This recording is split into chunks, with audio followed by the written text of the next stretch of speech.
ಪ್ರೀತಿ, ನಿಜವಾದ ಪ್ರೀತಿ ಅಂದ್ರೆ ಏನಂತ ಗೊತ್ತೇನೆ ನಿನಗೆ?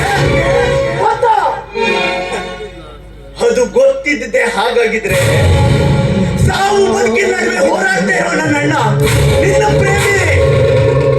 ಅವನು ಹೇಗಿದ್ದಾನೆ, ಬದುಕಿದ್ದಾನೋ ಸತ್ತಿದ್ದಾನೋ ಅಂತ ಯಾರ ಹತ್ರ ಕೇಳಿ ತಿಳ್ಕೊಡ್ತಾ ಇದ್ದೆ.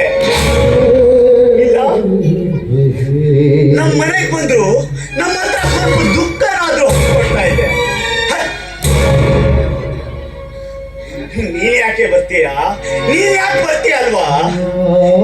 ಎಷ್ಟೇ ಅಂದ್ರು ಅವನು ಅಬ್ರಾಡ್ ನಿನ್ನ ಮನೆಯ ಕಾಡ್ರೆ ಅವರು ಟೈಮ್ ಪಾಸ್ಗೋಸ್ಕರ ಅವನ ಪ್ರೀತಿ ಮಾಡಿದೆ. ಎಷ್ಟು ಮೆರೀತೀರಾ, ಎಷ್ಟು ಮೆರೀತೀರಾ? ಆದ್ರೆ ನಮ್ಮ ಪುಣ್ಯನೋ ಏನು, ನಮ್ಮಣ್ಣ ಮತ್ತೆ ಬದುಕು ಬಂದಿದ್ದಾನೆ. ನಾಳೆ ಅವನನ್ನು ಆಪರೇಷನ್ ಮಾಡೋದಕ್ಕೆ ಹಾಸ್ಪಿಟಲ್ ಕರ್ಕೊಂಡು ಹೋಗ್ತಾ ಇದ್ದೀನಿ. ನೋಡು, ನಿನಗೆ ಈಗಲೂ ಕಾಲ ಮೆಚ್ಚಿಲ್ಲ. ನಿನಗೆ ನನ್ನ ಅಣ್ಣನನ್ನ ನೋಡ್ಬೇಕು, ಅವನ ಜೊತೆ ಮಾತಾಡ್ಬೇಕು ಅನ್ನೋ ಆಸೆ ಇದ್ರೆ ಅಲ್ಲಿ ನೋಡು, ಅಲ್ಲಿ ನನ್ನ ಆಟೋ ನಿಂತಿದೆ, ಬಾ ಹತ್ತು. ಇಲ್ಲ, ಈ ನಟರಾಜ್ ಜಾಗದಲ್ಲಿ ಯಾರೇ ಇದ್ರು ನಿನ್ನ ಕಾಪಾಡ್ತಿದ್ರು ಅಂತ